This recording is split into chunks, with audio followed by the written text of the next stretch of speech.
आज हम बात करते हैं opioid analgesic drugs and antagonist drug.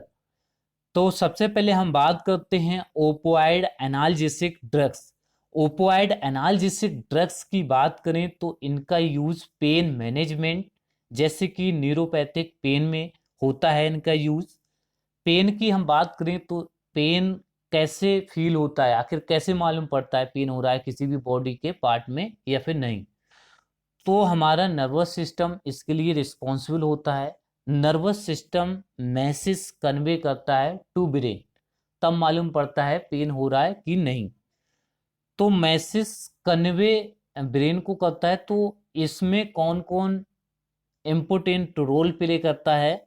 Number one, जैसे कि नोजी सेप्टर, नोजी सेप्टर या फिर pain receptor, pain stimuli, nociceptor transmission, pain sensation, इनके थ्रू मैसेज कन्वे होता है और मैसेज कन्वे टू ब्रेन कि इस पर्टिकुलर एरिया में पेन हो रहा है कि नहीं। तो अगर हम ओपियाइड ड्रग की अगर हम बात करें तो ओपियाइड ड्रग क्या करते हैं, इनिवेट करते हैं नोजिसेप्टर या फिर pain receptor, pain stimuli, pain sensation, जिसकी वजह से क्या होता है, जो पेन का मैसेज है, जो पेन का मैसेज है वो फर्दर ट्रांसफर नहीं होता है टू ब्रेन तक, ब्रेन तक ट्रांसफर नहीं होता है, और जिसकी वजह से क्या होता है, पेशेंट को पेन फील नहीं होता है। तो याद रखना है, अभी से याद रखना है, ओपियाइड जो ड्रग हैं वो क्या करेंगे, पेन रिसेप्टर या पेन सेंसेशन को इनिवेट कर देते हैं, और जिसकी वजह से जो पेन सेंसेशन है वो ब्रेन तक नहीं पहुंच पाता है और पेशेंट को पेन फील नहीं होता है। ओपियाइड ड्रग के यूजेस की हम बात करें तो ओपियाइड ड्रग का जो यूज है तब किया जाता है जब कोई नॉर्मल ड्रग काम करना बंद कर देते हैं। नॉर्मल ड्रग की अगर हम बात करें तो diclofenac, paracetamol, aceclofenac, ibuprofen, nimesulide, ये पेन को नहीं रोक पाते हैं, तब ओपियाइड ड्रग का यूज होता है। जैसे कि बहुत ज़्यादा क्रोनिक, अगर कंडीशन क्रोनिक पेन हो रहा है तो ओपियाइड ड्रग का यूज होता है। नॉर्मल ड्रग काम नहीं कर रहा है तब होता है। बहुत ज़्यादा इंजरी हो जाती है तब ओपियाइड ड्रग का यूज करते हैं। इन ड्रग का वैसे यूज नहीं होता है, इन ड्रग का तभी यूज होता है जब पेशेंट को ज़रूरत होती है। जैसे कि ज़रूरत की बात करें तो कि डॉक्टर को जब लगता है कि जो पेन है पेशेंट का वो नॉर्मल ड्रग से नहीं ठीक हो पाएगा, नॉर्मल ड्रग जैसे कि डिक्लोफिनेक, एसिक्लोफिनेक वगैरह, तो इनसे अगर ठीक नहीं हो पाएगा तो वो ओपियाइड ड्रग को प्रिस्क्राइब करता है, अदरवाइज नहीं करता है। क्योंकि ओपियाइड ड्रग जो हैं, मॉर्फिन, जैसे कि मॉर्फिन है, कोडीन है, ये सब ओपियाइड ड्रग हैं और ये नार्कोटिक ड्रग की कैटेगरी में आते हैं।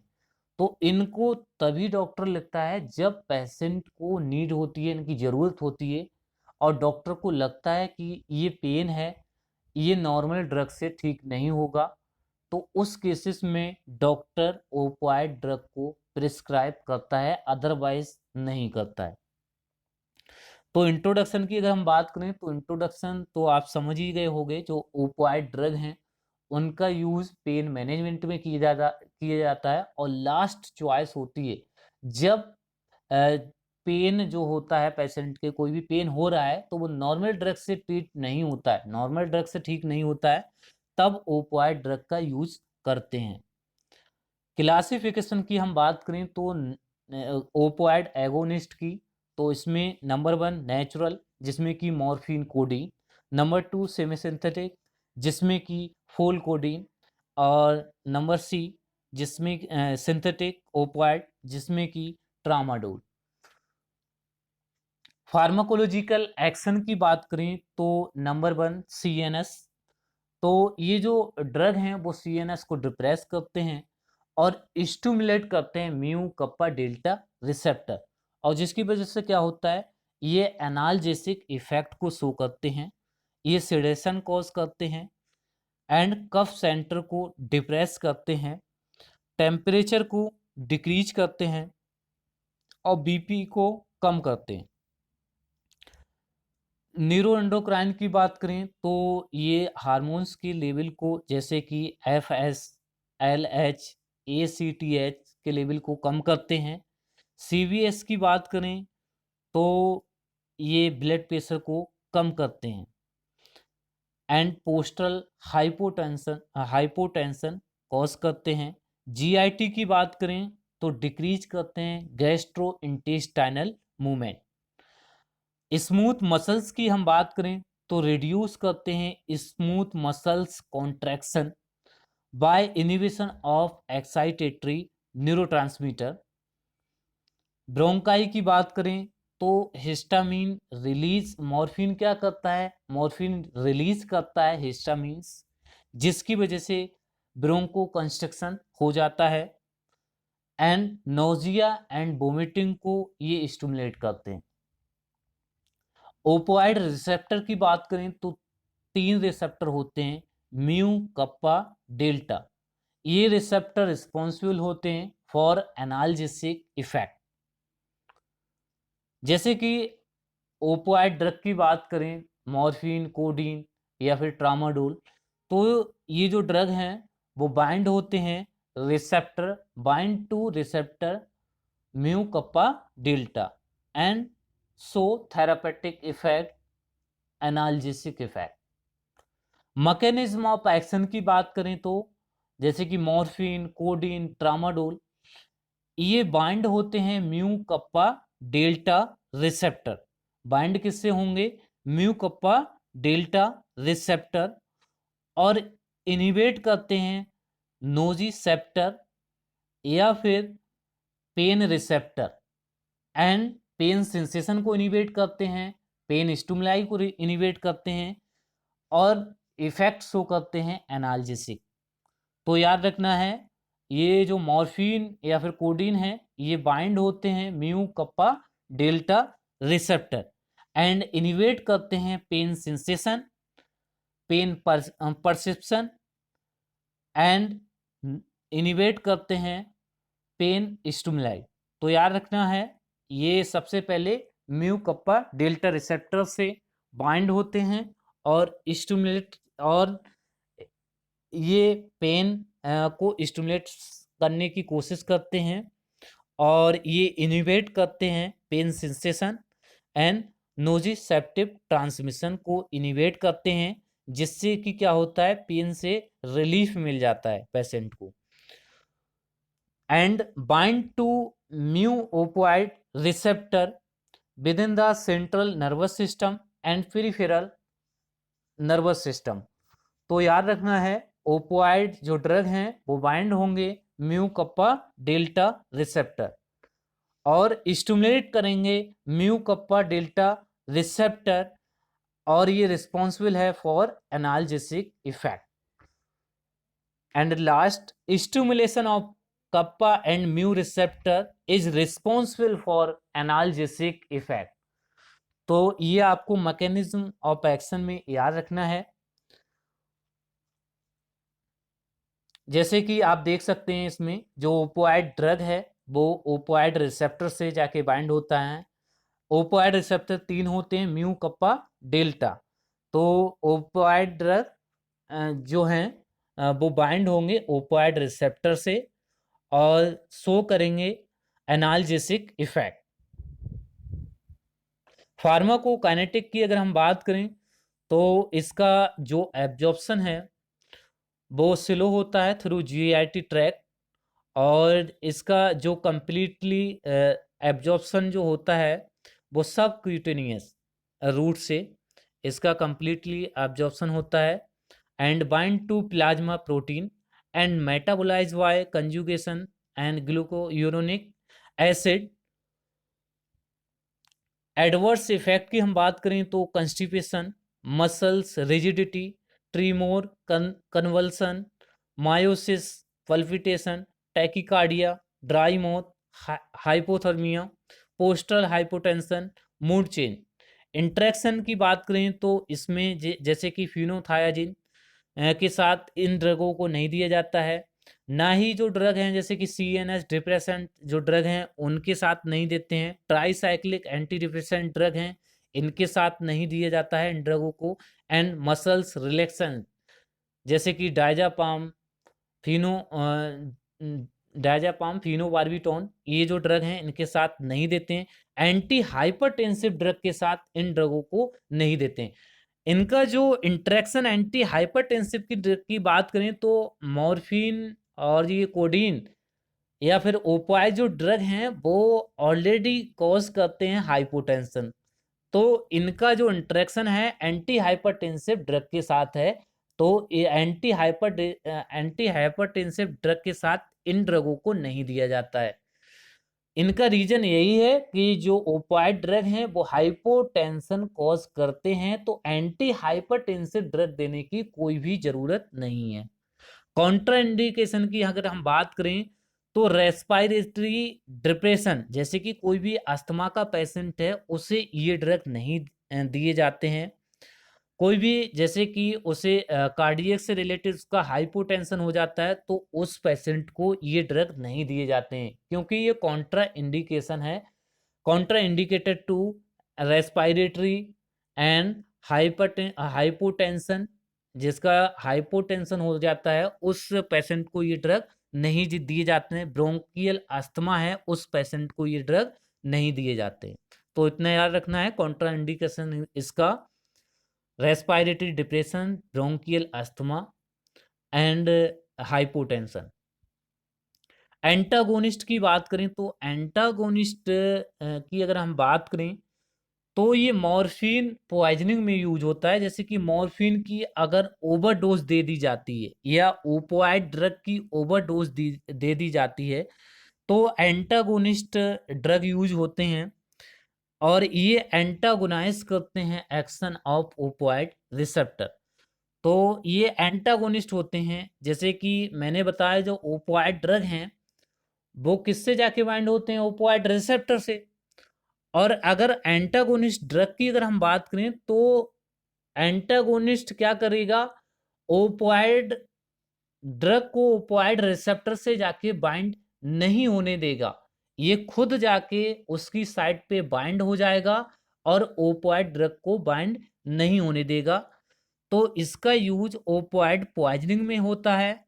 और जैसे कि ओपोइड ड्रग की ओवरडोज ले लेते हैं तब एंटागोनिस्ट ड्रग का यूज होता है। या फिर जैसे कि मॉर्फिन एडिक्शन में इनका यूज होता है। क्लासिफिकेशन की अगर हम बात करें तो प्योर एंटागोनिस्ट की अगर हम बात करें तो नैलोक्सोन, नेल्ट्रिक्सोन। तो ये दो एंटागोनिस्ट जो हैं मोस्ट कॉमनली यूज होते हैं मॉर्फिन पॉइजनिंग या फिर ओपोइड पॉइजनिंग में, या फिर ओपोइड ओवरडोज ले ली जाती है तब इन ड्रगों का यूज होता है।